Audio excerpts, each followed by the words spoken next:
Hello everyone, welcome back. তো আজকে আমার ফার্মটাকে আবার নতুন করে রিক্রিয়েট করলাম, কারণ আমার ফার্মের ভিতরে যেসব জিনিসগুলো রয়েছে সব অগোছালো অবস্থায় রয়েছে, যার কারণে আমি আবার নতুন করে ফার্মটাকে রিক্রিয়েট করলাম। তো তোমরা ভিডিওটা সম্পূর্ণ দেখো, আশা করি তোমাদের অনেক ভালো লাগবে। এ ভাই ডিম ডিম হেই ও ওয়াও ভেরি ডেঞ্জারাস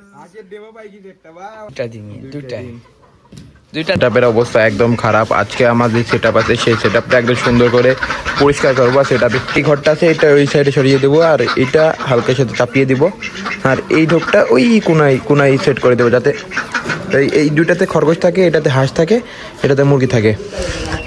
আর এই দুইটা ঘর আছে এক্সট্রা পড়ে আছে, জায়গাগুলো খায় বেশি, এক্সট্রা পড়ে আছে বলতে গেলে। এর ভিতরে মুরগি থাকে, এখন ওই সাইডে দিয়ে দেবো এগুলো, ওইটা।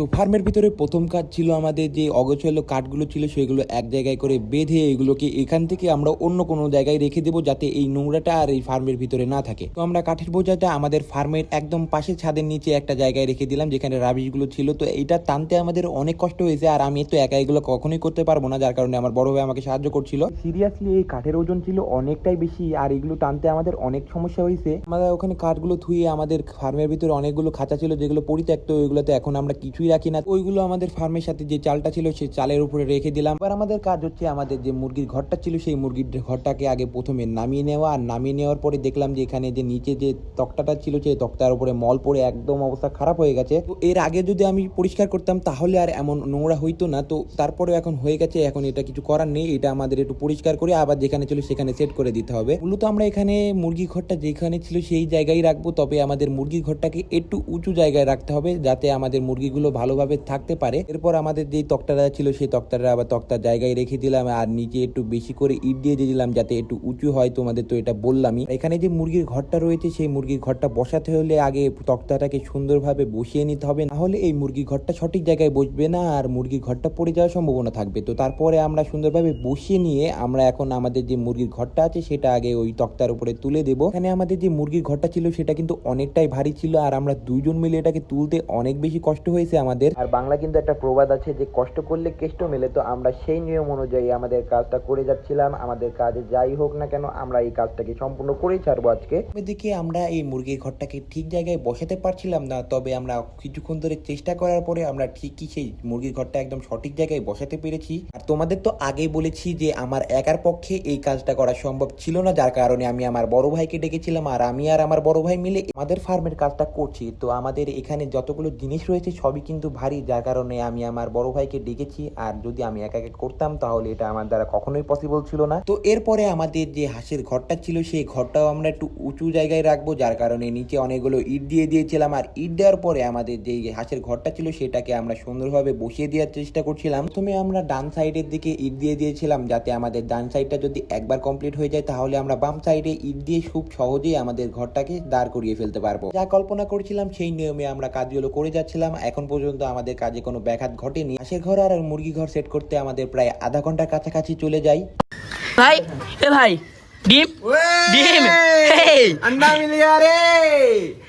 এই ডিমটা পাওয়ার পরে আমরা দুজন খুবই এক্সাইটেড হয়ে যাই। আমার ছোট ভাই বলছিল যে আমি এখানে হঠাৎ করে দেখছি যে ডিম রয়েছে, এটার মধ্যে পড়ি পাইছি আমি, এই যে দেখুন ডিম। এতক্ষণ যে কাজগুলো করছিলাম আমাদের হাঁসের ঘর আর মুরগির ঘরটা দুইটাই একদম সুন্দরভাবে পজিশনে বসিয়ে ফেলতে পেরেছি। তো এরপরে আমাদের কাজ হচ্ছে যে আমাদের খরগোশের ঘরটা আছে সেই খরগোশের ঘরটা পরিষ্কার করার কারণে আমি আমার খরগোশের ঘরের উপরে যত নোংরা ছিল সেই নোংরাগুলোকে বাই করে ফেলে দিচ্ছিলাম। হঠাৎ করে দেখি আমার বড় ভাই হাঁসের ঘরের তল থেকে একটা ডিম পেয়েছে। ও ওয়াও ভেরি ডেঞ্জারাস আজের দেবো ভাই কি দেখতে, বাহ বাহ বাহ, এসে দুইটা ডিম কবে কারেরি মনে তো মেলা আগে কার দেখো পুরাতন হয়ে গেছে। এই যে এই সাইডেও একটা, এই যে এই সাইডে আমরা একটা পড়ি পাইছি, এই যে দুটা ডিম দুটাই। আমার কাছে কেমন যেন লাগছিল যে হাঁসের ডিমটা আদৌ ভালো আছে কিনা। তো তারপরে আমরা একটু গবেষণা করে দেখলাম যে হাঁসের ডিমটা আদৌ ভালো আছে কিনা। তো হাঁসের ডিমটা আসলেও ভালো আছে। এই হাঁসের ডিমটা সম্ভবত আজ থেকে 7 দিন বা 5 দিন আগেকার একটা ডিম। আমি ইচ্ছা করলেই আজ থেকে 1 মাস আগে আমাদের যে ফার্মের কাজটা আছে নোংরা পরিষ্কার করাই এটা করতে পারতাম, তবে আমাদের ছাদের নিচে অনেক কাজ ছিল। বলছে মূলত আমাদের ছাদে আরো একতলা বিল্ডিং দেওয়া হচ্ছিল, যার কারণে এই ছাদের নিচে অনেক মালামাল রাখা হতো। তো এইগুলোকে সরিয়ে তারপরে আমাদের এই কাজটা করা লাগতো, যার কারণে আমরা কাজগুলো করতে পারি। তো এরপরে আমি একটা দুঃখের সংবাদ শুনতে পাই, কারণ আমাদের ছাদের নিচে যে 3টা ক্যামেরা রয়েছে সেই 3টা ক্যামেরার মধ্যে একটা ক্যামেরা যেটা আমার ফার্মের দিকে দেওয়া থাকে সেই ফার্মের দিকে ক্যামেরাটা একটু সমস্যা হয়েছে, সেটা চলছে না। তো যাই হোক, তো তারপরে আমাদের যে খরগোশের ঘরটা ছিল সেই খরগোশের ঘরটাকে প্রথমে পরিষ্কার করে আবার যে জায়গাটা ছিল সেই জায়গাটা একটু উঁচু করে সেখানে আবার আমাদের খরগোশের ঘরটা রেখে দিলাম। তোমাদের মনে একটা প্রশ্ন জাগতেই পারে যে এখানে খরগোশের ঘরের মধ্যে খরগোশ নেই কেন? আমাদের এখানে 2টা খরগোশ ছিল, যে 2টা খরগোশ একদিন কুকুরে এসে মেরে ফেলেছে। তারপর থেকে আমি আর খরগোশ কিনিনি। তবে আমাদের চ্যানেলে যদি 1000 সাবস্ক্রাইবার হয়ে যায় তাহলে আমি তোমাদের কথা দিচ্ছি আমি আবারও সেই খরগোশ আনাবো। এর দাম কিন্তু খুব একটা বেশি না, 500 টাকার মধ্যে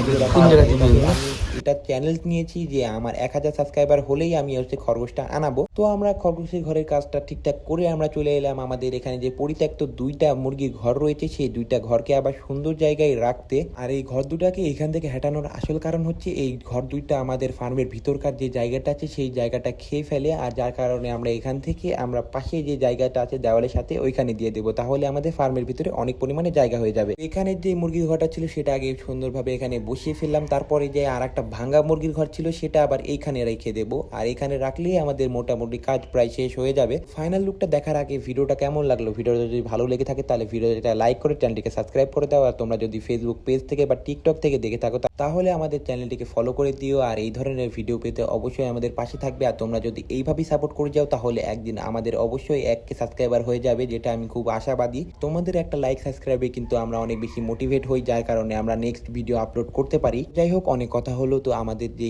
লাস্ট মুরগির ঘরটা রয়েছে সেই মুরগির ঘরটা একদম অবস্থা একদমই ভালো না, যার কারণে এই মুরগির ঘরটা আমরা যেখানে সেট করতে চেয়েছিলাম সেইখানেই সেট করব। তবে এই মুরগির ঘরের উপরে একটা পলিথিন দিয়ে দেবো যাতে বৃষ্টির পানি এখানে না পড়তে পারে। আর তোমাদেরকে ধন্যবাদ দেবো যারা এত দূর পর্যন্ত আমার ভিডিওটা দেখতে দেখতে এত দূর এসেছো, তাদেরকে অনেক অনেক ধন্যবাদ। আর তোমাদের জন্যই তো আমাদের এই ভিডিওগুলো ছাড়া। তো তোমাদেরকে অসংখ্য অসংখ্য ধন্যবাদ আমাদের এই ভিডিওটা দেখার জন্য। আর ভিডিওটা লাইক করে না থাকলে ভিডিওটাকে অবশ্যই লাইক করে দিও, আর চ্যানেলকে সাবস্ক্রাইব করে দিও। আর ফাইনাল লুকটা কেমন লাগছে সেটা তোমরা কমেন্টে বলে দিও। দেখা হবে নতুন কোনো ভিডিওতে। বাই।